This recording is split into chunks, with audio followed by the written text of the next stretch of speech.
영상 하면서 여기서 영상 제일 큰 이득은 예전에는 망상이 되게 많을 때 그게 감각적인 욕망인 줄 잘 모르고 그냥 망상이 많다, 호흡으로 돌아와야지 라고만 생각했는데 되게 망상을 많이 하는 게 감각적 욕망인 줄 알아서 그게 좋았거든요.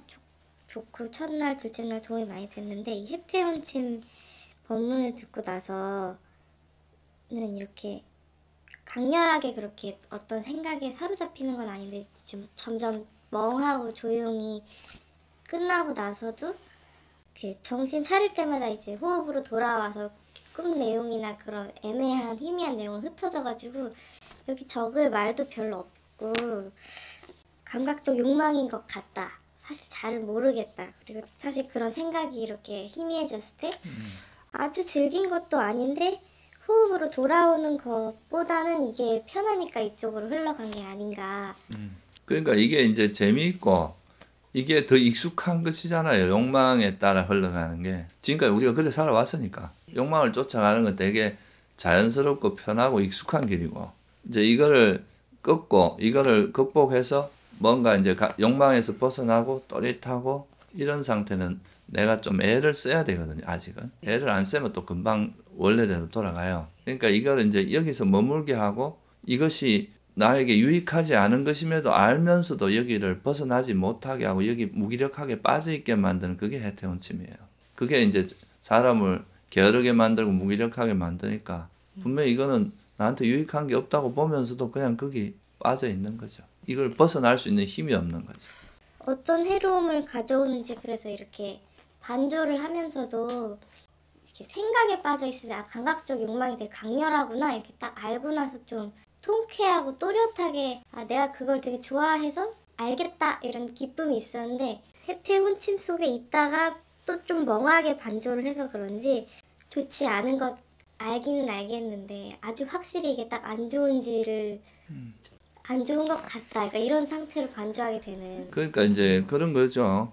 우리가 이제 어떤 늪에 빠졌어요. 근데 늪에 빠졌는데 이제 그 힘이 없는 사람들은 거기서 못 벗어나잖아요. 힘이 약하면. 근데 막 이런 작은 늪에 빠져도 코끼리나 이렇게 힘센 동물들은 금방 차고 나올 수 있잖아요. 그런 것처럼 이제 우리가 그런 그 욕망의 감각적 욕망 이런 거에 이제 빠졌는데 이 욕망의 힘이 그 지혜의 힘보다 훨씬 강하면 잘 못 빠져나오고 거기 빠져 있게 되는 거예요. 그러니까 잠깐 정신 차렸다 또 멍해졌다 이제 어떻게 보면 잠자고 있는 사람 깨어나면 눈 떴다가 또 잠자고 눈 떴다 잠자고 이런 거 비슷한 거예요. 그래서 이게 이제 나중에 우리가 이제 계속 이런 걸 해롭다는 그 지혜가 좀 더 강해지고 이런 힘이 생기면 이걸 확 박차고 나올 수 있는 그게 이제 지혜의 힘이고 정진력이고 이런 거거든요. 그러니까 여기에 휩쓸리지 않고 이렇게 차고 나올 수 있는. 근데 그거를 이제 약하게 만드는 요소가 해태원침인 거예요. 정진이 잘 안 되고 거기 자꾸 빠져 있게 만들고 이거를 차고 나오는 그 에너지 그런 게 정진 노력이거든요. 영어에서 그래서 바른 정진을 그 에너지로 번역하기도 해요. 때에 따라서는 노력 애쓰고 막 이래 하는 거니까. 그래서 정진력이 있는 사람들은 몸이 좀 아프거나 또 뭐 주변의 환경이 좀 열악하거나 이래도 그걸 뚫고 나가는 힘이 있는 거예요. 그래서 뭐 예를 들면 뭐 우리가 미얀마 같은 데 가면 날씨도 덥고 막 주변에 막 야생에 있다 보면 개미 뭐 이런 안 좋은 것들이 많거든요. 근데 이제 정진력이 약하면 거기서 푹 퍼지는 거야. 에이 힘들어 못하겠다 이거 퍼지는데 이 정진 힘이 강한 사람들은 그런 난관을 뚫고 나갈 수 있는 그 힘이 있거든.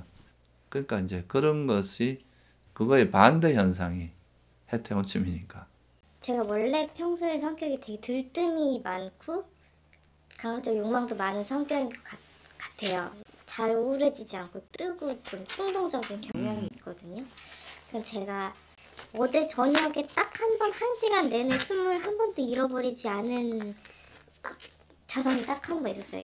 그 방에서 스님 저 윤회 책 읽고 나서 너무 좋아서 들떴다고 느껴지는데 평소에 궁금했던 게 책 안에 딱 들어있고 12연기 같은 것도 한국말로 잘 설명이 되어 있으니까 이게 너무 좋아서 정진을 되게 열심히 해야겠다는 되게 좀 들뜸에 가까운 다짐이 생겨가지고 되게 의욕적으로 그런 거는 단순히 들뜸이라기보다는 약간 이제 의욕이 좀 생긴 그런 거라고도 볼 수 있어요. 그러니까 의욕이 반드시 나쁜 건 아니거든요. 그러니까 의욕이 이제 좋은 쪽으로 작용을 하면 그거는 이제 좋은 의욕이 되는 거고, 네. 근데 막 놀고 막 남을 괴롭히고 뭐 이런 쪽으로 가면 안 좋은 거지만, 이제 수행을 이 수행이 참 의미가 있고 해야 되겠다 이렇게 되면은 그건 또 좋은 의욕이기도 해요. 근데 마음이 너무 붕 뜬 게 느껴지면 그건 들뜸도 같이 있는 거고.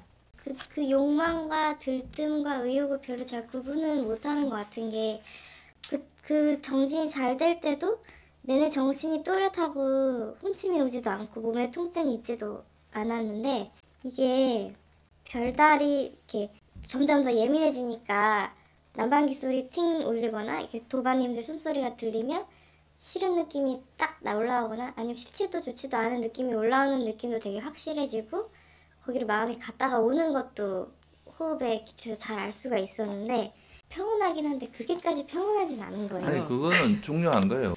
예전 같으면은 그런 게 이제 그냥 화가 이래 앞다고 그런데, 이 마음이 고요하니까 아주 미세하게 마음이 딱 그거에서 화가 났다가 버려지고 하는 그 과정이 보이잖아요. 마음이. 그거 자체가 벌써 이 마음에 대해서 되게 섬세하게 볼 수 있게 된 거잖아요. 그게 마음이 고요해졌기 때문에 그게 가능한 거거든. 그러다가 이제 이런 것이 좀 더 이제 이 바깥에 대해서 반응하는 게 약해지면 평온한 상태가 더 명확하게 유지가 되는 거죠. 지금은 약간 평온했다가 또 갔다가 이래 약간 이제 중간중간에 이제 새는 데가 있는 건데, 그게 이제 더 잘 되면 그런 새는 것도 없어지거든. 그러면 더 평온해지죠. 그러니까 뭐 우리가 마음 상태가 변해 나가는 게 갑자기 확 좋아지고 이런 것도 있지만, 이런 게 이제 좀 누적되다가 갑자기 딱 좋아졌다가 또 왔다 갔다 하다가 뭐 이런 식의 변화가 오거든요. 그러니까 지금 일단 이제 보살님이 그렇게 평온한 상태를 경험한 거면 그런 상태의 유익함을 우리가 알 수 있잖아요. 그러면 이제 이런 마음은 참 유익하고 고귀하고 좋다. 근데 평소에 내가 뭘 좋아할 때는 좋긴 좋지만 되게 떨떠있고 막 마음이 안정이 안 된다. 그러면 이제 비교가 되잖아요. 이 행복과 이런 편안함과 차이. 그러면 이것이 훨씬 우리에게 이런 상태에서는 우리가 지혜가 개발될 수 있고 되게 지혜가 개발되기 아주 좋은 상태지만, 막 들떠있고 이런 거는 그 즐기기만 하지 거기에 대한 향상이나 지혜 이런 건 안 생기거든요. 그러니까 그런 걸 통해서 우리가 이제 배워 나가는 거예요. 그러니까 수행도 배움의 과정이라고 보시면 돼요. 이걸 뭐 처음부터 다 할 수 있는 게 아니잖아요. 그러니까 이제 수행을 해 나가면서 수행하면서 달라지는 자기 마음 상태의 이익이나 장점 이런 걸 자꾸 보게 되잖아요. 그럼 내가 예전에 하는 것과 다른 있던 마음 상태가 있구나. 이걸 통해서 내가 지혜도 생기고 세상을 보는 눈이 달라지고 이런 게 있잖아요. 그런 걸 통해서 이제 이 수행의 유익함을 스스로 이제 체득을 하게 되는 거잖아요. 근데 뭐 우리가 이제 수행을 접할 때 그냥 하도 우리 TV 같은 데도 보면 가만히 앉아있다 뭐 불이 팍 터지면 탁 깨치고 이런 쪽으로 묘사를 많이 해가지고, 수행을 하다가도 뭔가 갑자기 뭐가 터져가지고 뭐가 알아지고 이런 쪽으로만 자꾸 묘사를 하는데, 불교 수행은 그런 게 아니에요. 그 또렷할 때도 기분이 그랬어요. 또렷하기는 한데 호흡도 느껴지는데 평온이 조금 이거보단 더 평화로워야 될 것 같아. 조금 실망스럽고.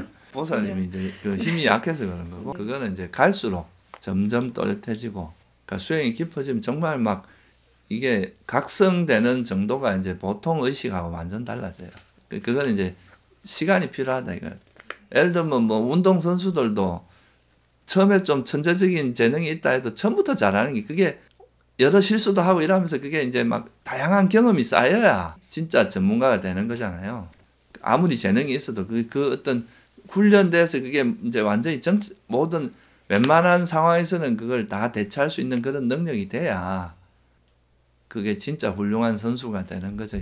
처음에 이제 초등학교 때나 중학교 때 이럴 때 재능 있는 사람도 많아요. 근데 그 사람들이 끝까지 못 가는 거는 그 과정에서 그런 재능을 이제 자기 몸에 완전히 정착시켜서 끊임없이 노력하고 중간에 딴짓 안 하고 꾸준히 가는 사람이 이제 대가가 되는 거지. 재능 있다고 좀 까불고 이제 방만하고 자만에 빠지고 이런 사람들은 금방 도태돼요. 이 수행도 그렇거든요. 수행을 하다가 조금 잘 되면 거기 만족하고 에이 뭐 이러면서 또 하다가 이제 게을러지면 또 금방 퇴보하거든요. 근데 이제 진짜 수행자라면 아란이 되기 전까지 만족하지 않아. 만족하지 않는다는 건 멈추지 않는다는 거예요. 순간순간은 이제 만족하고 살아가지만 그래도 내가 완전히 이 번뇌로부터 벗어나기 전까지는 안주하지 않고 계속 조금이라도 이제 나아가려고 노력하고 그런 사람들이 이제 수행도 깊이 있게 하는 거죠. 근데 뭐 조금하고 많은 걸 얻으려고 하거나 이런 사람들은 수행 제대로 못해요. 그러니까 이제 자기가 적어도 이 수행은 거짓말을 안 하거든요. 자기가 진실되게 하면 그에 대한 반드시 좋은 결과가 와요. 근데 세속처럼 뭐 편법을 쓰거나 이런 건 안 통해. 이 수행에서는 자기 마음의 문제이기 때문에 이거는 바깥에 누굴 속이는 게 자기를 속이는 것 자체가 이게 벌써 부정적인 마음이고 이게 번뇌거든요. 그러니까 이런 마음들이 들어가면 수행이 될 수가 없거든. 그러니까 이 수행만큼 정직한 건 없어요. 이건 자기 마음을 닦는 거라서 이게 거짓말이 안 통해 절대. 편법도 안 통하고 이건 진짜 전공법으로 가야 되는 거지.